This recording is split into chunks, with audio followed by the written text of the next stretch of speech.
The rain pounded against the stained glass windows of St. Mary's Cathedral in downtown Chicago. But inside, the air was thick with grief and the scent of lilies. Chase Thompson stood at the front, his black suit clinging to his frame like a second skin, staring at the polished oak casket that held his father, Richard Thompson, a man who'd built an empire from nothing but sheer will and old money connections. In that moment, as the priest's voice droned on about eternal life, Chase turned to Ethan, his boyfriend of 3 years, who sat rigidly in the pew beside him, and dropped to one knee, pulling out a small velvet box with a trembling hand. The gasp from the congregation was like a thunderclap, ripping through the solemn hush. Whispers erupted. "What the hell is he doing?" from his uncle in the back row, and a choked sob from his mother, Elena, who clutched her pearls as if they could anchor her to reality. Ethan's eyes widened in shock, his face paling under the cathedral's soft lights. But Chase pressed on, his voice cracking. "Ethan Hayes, in front of everyone who matters and those who don't, will you marry me? Because life is too damn short, and I can't hide anymore." The proposal hung in the air like a grenade with the pin pulled. Ethan, a quiet architect from a modest Midwest family, had always been the steady one, the anchor in Chase's stormy life. They'd met at a charity gala 3 years ago, where Chase, heir to Thompson Industries, a sprawling real estate firm, had been schmoozing investors while Ethan sketched designs on a napkin. Their connection was instant, electric. A stolen kiss in the coat room that led to secret weekends in hidden cabins, away from the prying eyes of Chase's conservative family. But now, at Richard's funeral, Chase had shattered the fragile veil they'd maintained. Elena's face twisted in horror as she rose from her seat, her heels clicking sharply on the marble floor. "Chasander, this is not the time," she hissed, her voice a blade cutting through the murmurs. The priest faltered, closing his Bible with a thud. Chase's sister, Mia, buried her face in her hands, her shoulders shaking. Ethan, caught in the crossfire, glanced around at the sea of judgmental faces. Relatives who'd whispered about Chase's bachelor lifestyle, board members from the company eyeing him like a liability.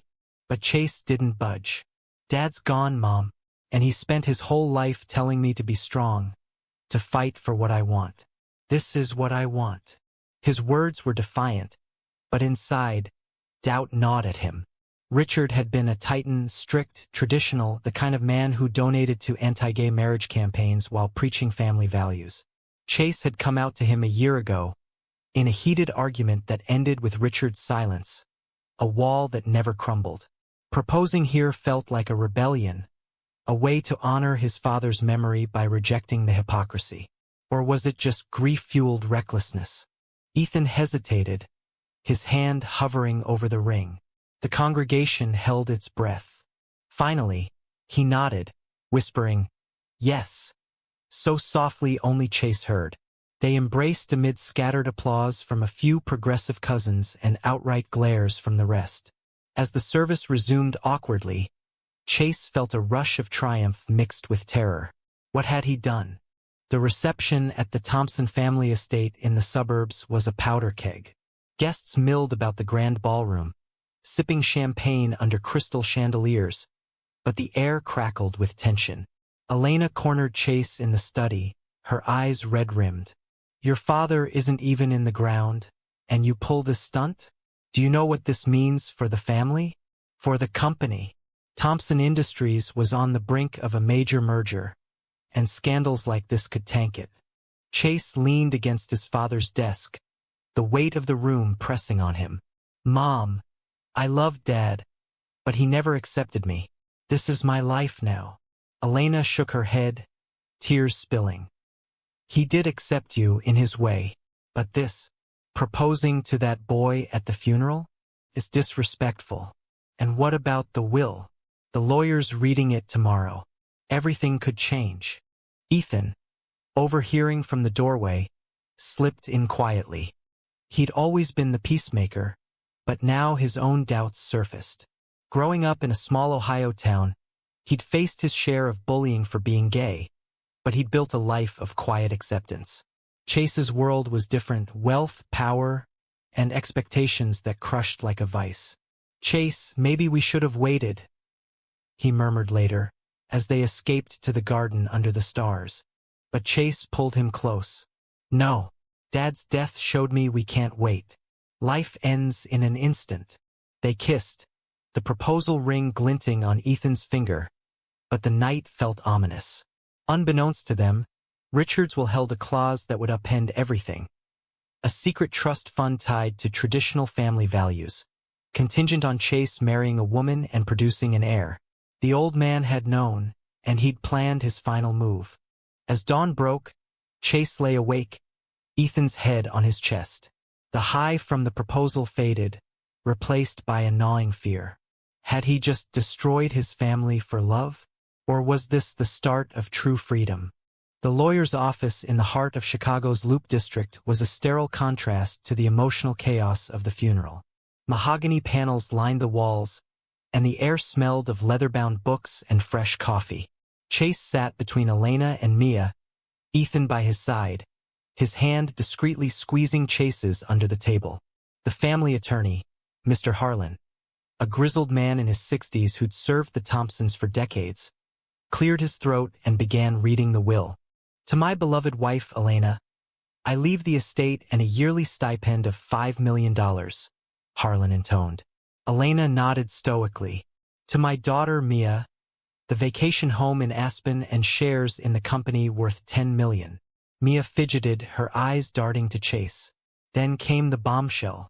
"To my son, Chasander, I leave the controlling interest in Thompson Industries, valued at over $200 million, on the condition that he marries within 1 year and produces a legitimate heir to carry on the family name. Should he fail to do so, the shares revert to a charitable foundation dedicated to traditional family values." The room froze. Chase's blood ran cold. "What the hell does that mean?" he demanded, his voice rising. Harlan adjusted his glasses. "Your father was specific. Marriage to a woman, Chasander. He believed in preserving the lineage." Elena gasped, covering her mouth. Mia stared in disbelief. Ethan pulled his hand away, his face ashen, the ring suddenly feeling like a shackle. Outside, in the bustling street, Chase exploded. "He knew. That bastard knew about us and did this to force me straight." Ethan tried to calm him, but his own heart raced with betrayal. "Chase, maybe he wrote this before you came out." But Chase shook his head. "No, the date on the will is 6 months ago, after our fight." The clause was a dagger, twisting in Chase's gut. Marry a woman? Produce an heir? It was archaic, manipulative, a final act of control from beyond the grave. Back at the apartment they shared in Wrigleyville, a cozy loft overlooking the city, the argument erupted. "What are we going to do?" Ethan asked, pacing. Chase slumped on the couch, head in hands. "I don't know. The company's my life. Dad built it and I poured everything into it. But you're my future."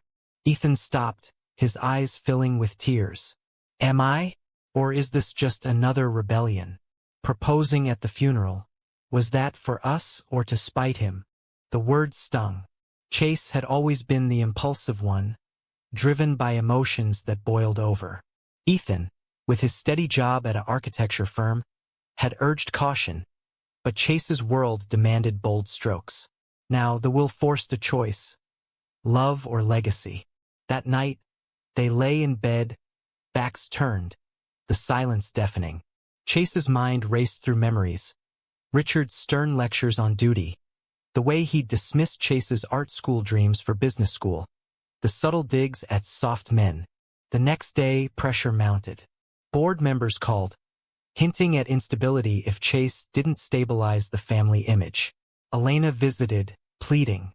"Think of your father's wishes. You could find a nice girl. It's just business." Chase recoiled. "Mom, I'm gay. That's not changing." But doubt crept in. What if he faked it? A marriage of convenience like in old novels. The thought made him sick, but the company employed thousands. Losing it could ruin lives. Ethan sensed the shift. "If you're even considering it, He trailed off, hurt flashing in his eyes. They fought again, words like weapons. "You're the one who said yes," Chase shouted. "Because I love you, not your money," Ethan fired back. In the heat, Ethan stormed out, leaving Chase alone with his turmoil. Days blurred into a haze of meetings and soul-searching. Chase met with lawyers to contest the will, but grounds were slim. Richard had been of sound mind. Mia called, torn. "Dad was wrong, but he loved you. Maybe there's a way around it." But Chase knew the truth. This was a test, one that pitted his identity against his inheritance. Ethan returned late one night, rain-soaked. "I can't do this if you're wavering." They talked till dawn, exposing raw vulnerabilities. Ethan shared his fear of being second to Chase's ambition. Chase confessed his terror of losing everything his father built. In that vulnerability they reconnected, but the shadow of the will loomed. As weeks passed, societal whispers grew louder. News outlets picked up the funeral proposal, heir's shocking gay proposal at tycoon's funeral, fueling tabloid frenzy. Clients hesitated on deals, stock dipped. Chase faced boardroom stares, the weight of judgment crushing. Was love worth the empire?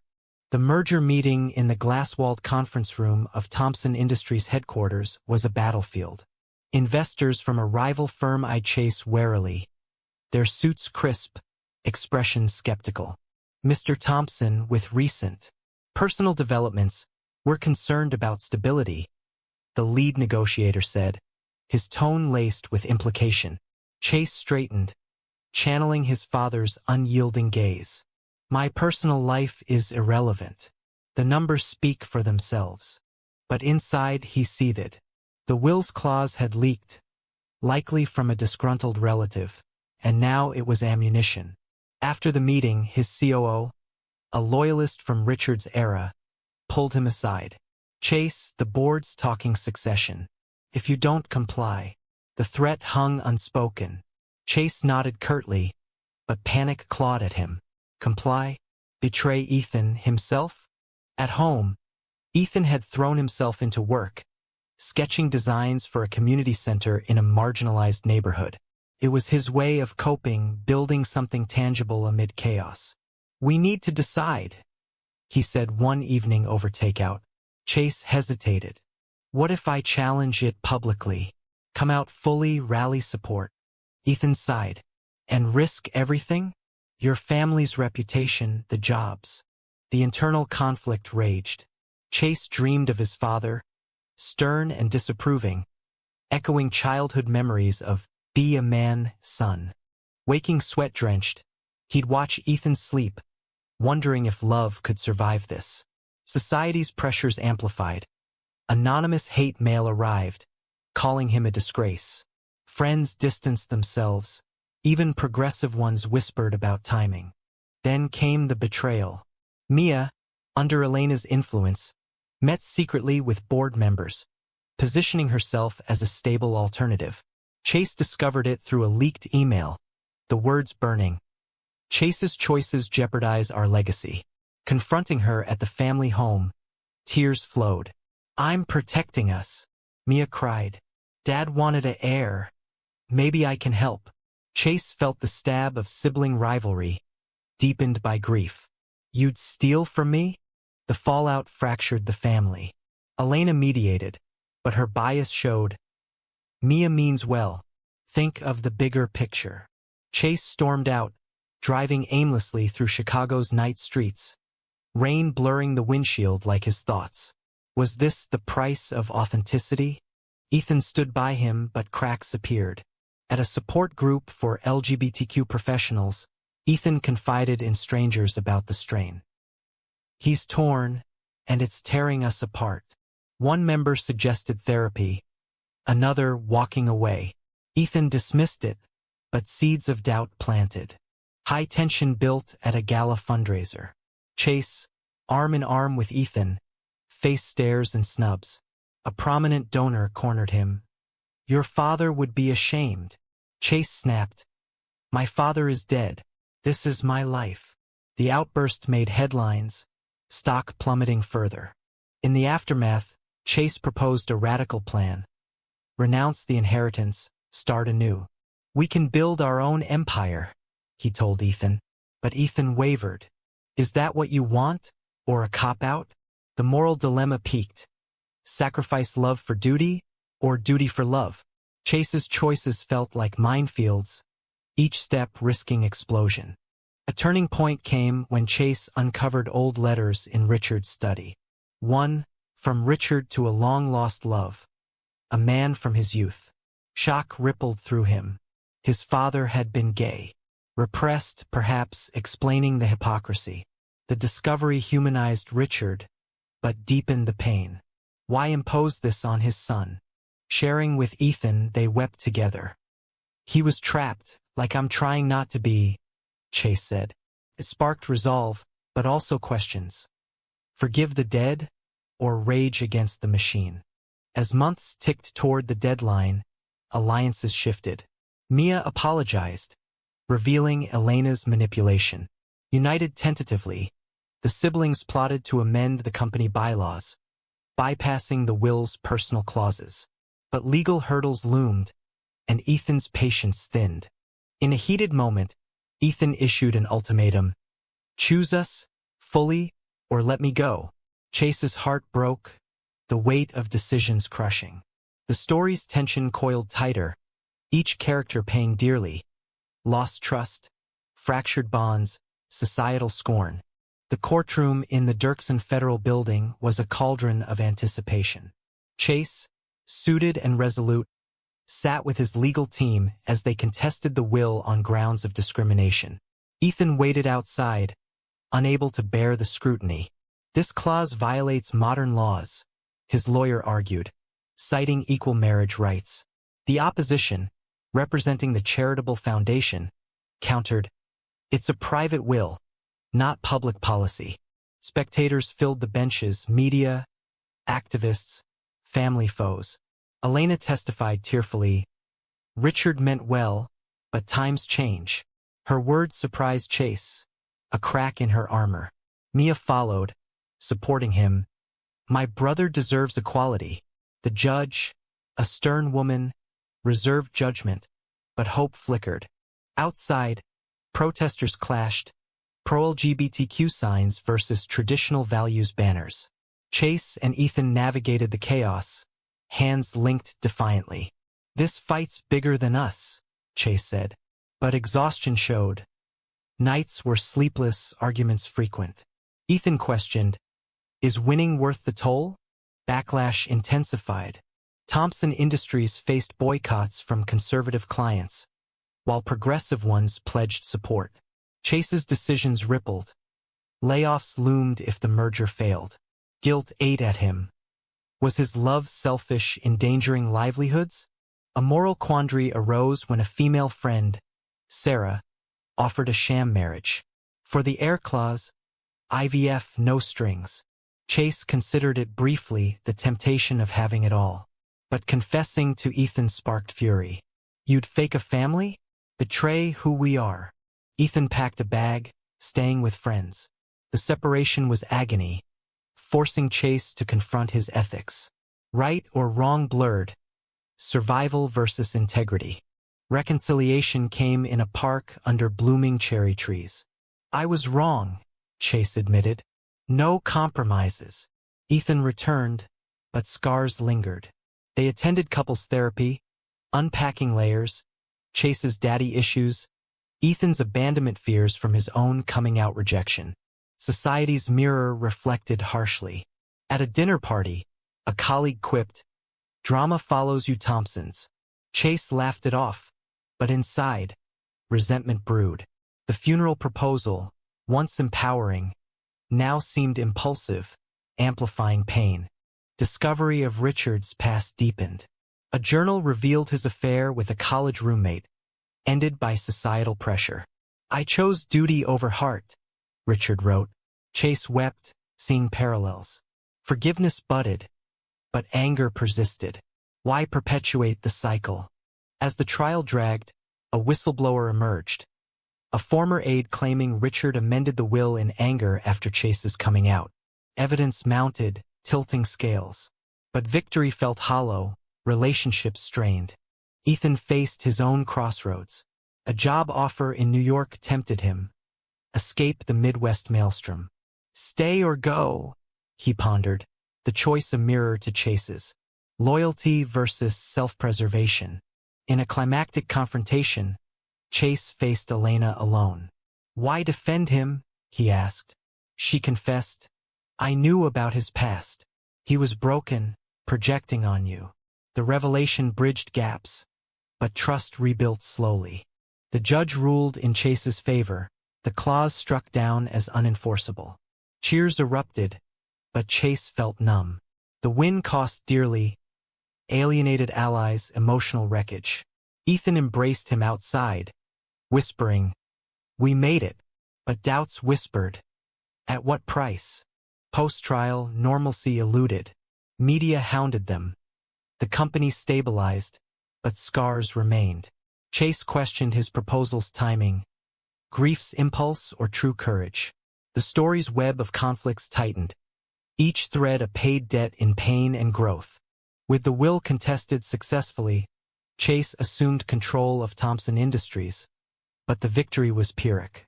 Boardroom battles raged. Conservative members pushed for his ouster, citing instability. Chase fought back, implementing inclusive policies, LGBTQ benefits, diversity training. This is the new legacy, he declared in a company-wide address, Ethan's proud gaze bolstering him. Yet personal tolls mounted. Elena, grappling with revelations, sought therapy, admitting her enabling role. I failed you both, she told Chase and Mia over a tense family dinner. Reconciliation began, but forgiveness was gradual.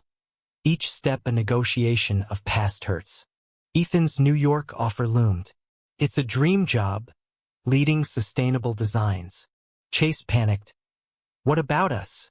The discussion exposed fissures. Ethan felt overshadowed by Chase's drama. I need space to be me. The ultimatum reversed. Now Ethan wavered, forcing Chase to confront dependency. In solitude, Chase volunteered at a LGBTQ youth center, mentoring teens facing rejection. Their stories mirrored his awakening empathy. One kid, outed and homeless, asked, "Was it worth it?" Chase pondered, the proposal's shockwaves still rippling. Betrayal struck again when a tabloid published leaked therapy notes, courtesy of a bribed insider. Headlines screamed, Thompson heirs gay crisis. Daddy issues exposed. Humiliation burned. Ethan raged. Who did this? Suspicion fell on a disgruntled board member, leading to firings and lawsuits. The scandal tested their bond. Ethan considered leaving. This world's toxic. But love prevailed in a vulnerable night. We're stronger together. They renewed vows privately, the ring a symbol of resilience. Societal debates amplified. Chase appeared on podcasts discussing queer rights in corporate America. Praise mixed with hate. Death threats arrived, heightening security. The price of visibility. Safety traded for advocacy. Mia's arc twisted. She came out as bisexual, inspired by Chase's fight. You paved the way, she said, but it strained her marriage, echoing family patterns. Chase supported her, the siblings' bond mending through shared struggle. As the merger closed successfully, Chase reflected on costs. Lost privacy, strained relationships, inner turmoil. Was the proposal a catalyst for change or needless pain? Ethan's decision arrived. He turned down New York. Our story's here.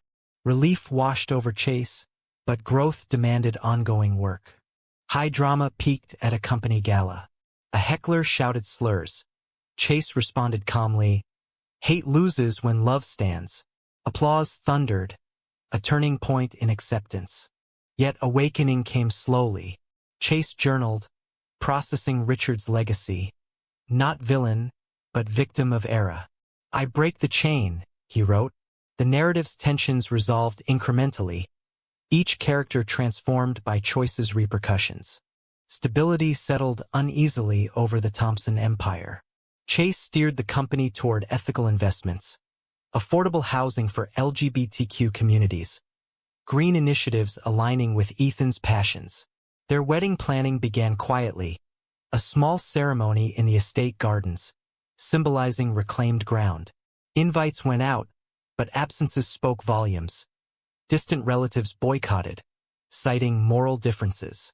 Elena's attendance was tentative. "I'm trying," she said, gifting a family heirloom with a note. "For your new beginning." Mia stood as best woman, her own life stabilizing post-divorce. The event was intimate, emotions raw. Vows exchanged under blooming arches. Chase whispered, "Through every storm." Ethan replied, "And the calm after." But peace was fleeting. A posthumous letter from Richard surfaced, hidden in a safe deposit box. "Son, if you're reading this, you've fought my ghosts. I was wrong, love is love. Forgive an old fool." Tears flowed. The words a balm, but too late. Why not say it alive? The revelation sparked final awakenings. Richard's repression, a cautionary tale. Society's lens shifted. Chase's story inspired legislation pushes for will equality. His testimony in Congress a pinnacle. No one should choose between identity and inheritance. Applause rang, but exhaustion followed. Ethan grounded him. "We've paid enough." In quiet moments they built a life, adopting a rescue dog, traveling incognito. Yet scars reminded. Trust issues in friendships, hypervigilance against betrayal. The proposal's impulse, once questioned, now seen as pivotal, without it, change stalled. As years hinted at passing, Chase pondered legacies. No biological heir, but perhaps adoption redefining family. Ethan supported "Our Way." The narrative closed on a reflective note, characters forever altered. Stronger, wiser, but marked by trials. Love endured, but at what cost? Was Chase's proposal at the funeral a bold act of liberation that ultimately healed his family, or a selfish disruption of grief that amplified unnecessary suffering?